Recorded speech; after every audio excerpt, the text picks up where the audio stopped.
हमें लगता है कि ये तस्वीर आपके ख्वाबगाह में बेहद खूबसूरत लगेगी। शहंशाह, अब आप हमें आज्ञा दीजिए, चलते हैं। ठहरिए ना जोधा बेगम, हम चाहते हैं कि आप भी देखें कि रुकैया बेगम हमारे लिए क्या तोहफा लाई हैं।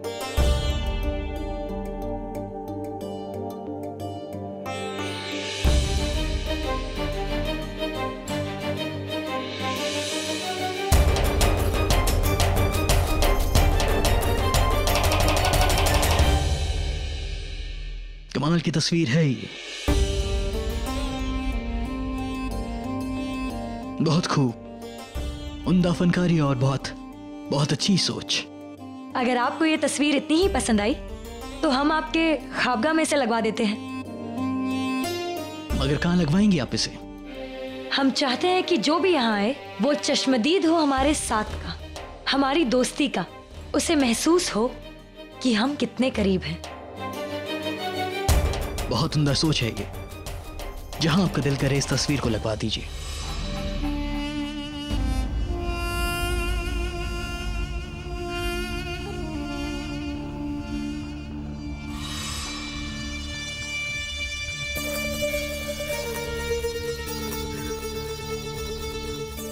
यहाँ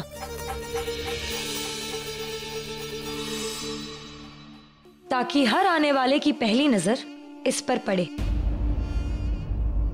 बहुत खूब। हम आपको बताना भूल गए थे रुकैया कि हमारे पास एक और तस्वीर है जिसे हम लगवाना चाहते हैं।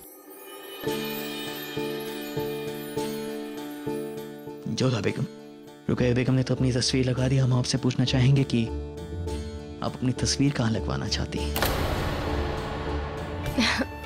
शहंशाह, हमारे लिए बड़ी बात यह है कि आप हमारे चित्र को अपने कक्ष में लगाना चाहते हैं। आप जहाँ चाहे लगवा लीजिए, हम सम्मानित ही अनुभव करेंगे। बांदी जी हुजूर। उस तस्वीर को वहां लगवा दो।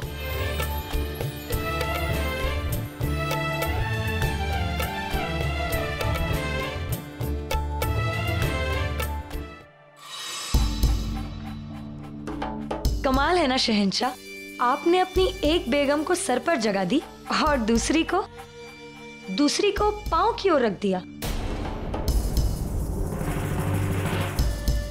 वैसे ये ठीक भी है ना, हर एक इंसान का एक खास मकाम होता है। अब बजा फरमाती है रुकैया,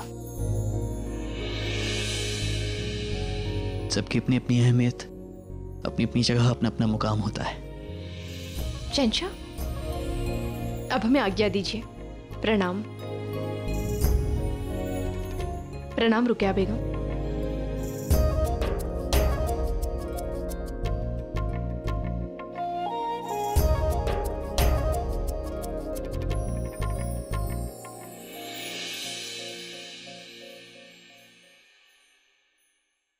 जलाल, हमें बेहद खुशी है कि आज भी आप हमें अपने सर पर रखते हैं। हम भी बहुत खुश हैं इस बात को देख करके आप खुश हैं। अब रुकैया बेगम, हम आपसे बाद में मुखातिब होना चाहेंगे, फिलहाल हम थोड़ा आराम फरमाना चाहेंगे।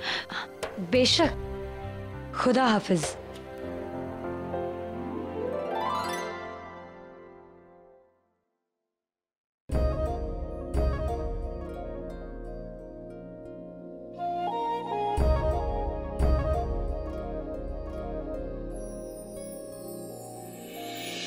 कमाल है, एक तरफ रुकैया बेगम हैं जो सबको दिखाना चाहती हैं कि वो हमारे कितने करीब हैं, और एक तरफ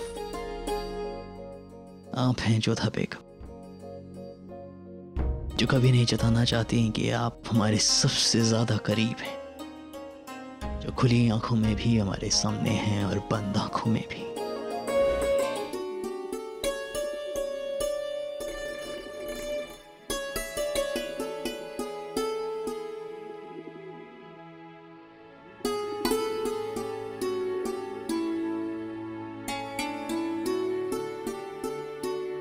जोधा, हम कब से आपको ढूंढ रहे हैं, कहाँ थे आप?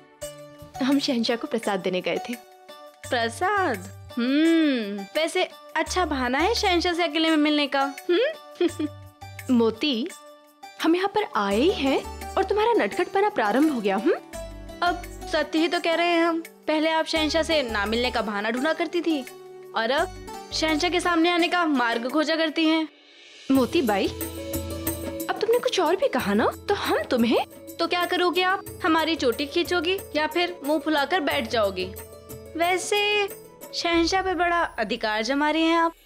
अब क्या उनके विषय में कोई बात भी नहीं कर सकता? जोधा बेगम, जोधा बेगम, आप वापस आ गई। हाय अल्लाह, हमें तो यकीन ही नहीं हो रहा कि हम आपको देख रहे हैं। ऐसा लग रहा है कि कोई ख्वाब देख रहे हैं। शुक्र है खुदा का कि आप वापस आ गई। हमें बहुत खुशी हुई आपको देख के। बस अब आप आ गई है ना, अब महल में सब कुछ ठीक हो जाएगा। अरे रे जावेदा बेगम, तनिक श्वास तो लीजिए, बैठिए यहाँ पर। नहीं नहीं, पहले आप ये बताइए, कहीं आप हमसे नाराज तो नहीं है ना? अरे आपसे भी कोई नाराज हो सकता है भला? शुक्र है खुदा का। हाय अल्लाह, आपको पता नहीं है कि हमें कितनी राहत मिली ये सुन के कि आप हमसे नाराज नहीं हैं। चलिए, हमसे नाराज तो नहीं है, लेकिन महामंगा अम्मी जान से? नहीं जावेदा बेगम, वो तो शहंशाह की बड़ी अम्मी जान है, उनके प्रति मन में मैल क्यों रखेंगे हम भला? वाकई? हाँ सच में, पर हमें समझ नहीं आ रहा है आप हमसे ऐसे प्रश्न बार बार क्यों पूछ रही हैं? क्योंकि हमें अपने कानों पे यकीन नहीं हो रहा है। आप नाराज नहीं हैं, इससे बड़ी खुशखबरी तो कोई हो ही नहीं सकती।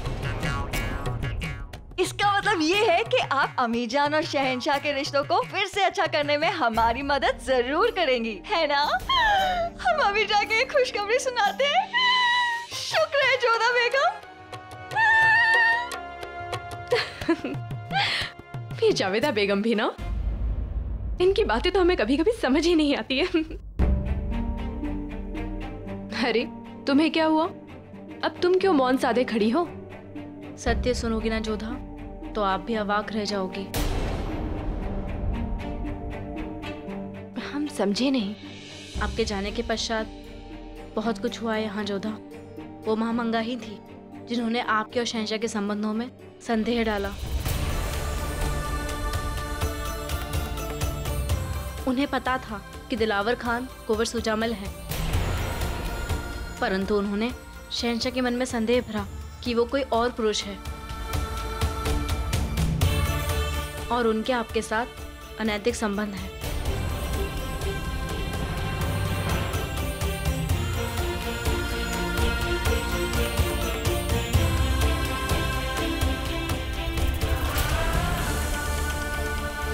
जोधा, शहंशाह ने महामंगा से सारे संबंध तोड़ लिए हैं। अब वो सिर्फ नाम की वज़ीर आलिया है। शहंशाह ने उनके पास कोई अधिकार नहीं छोड़ा। हे अम्मी माँ, हमें तो इस विषय में कुछ पता ही नहीं था। शायद शहंशाह को बताना नहीं चाहते क्योंकि आपको दुख पहुंचेगा।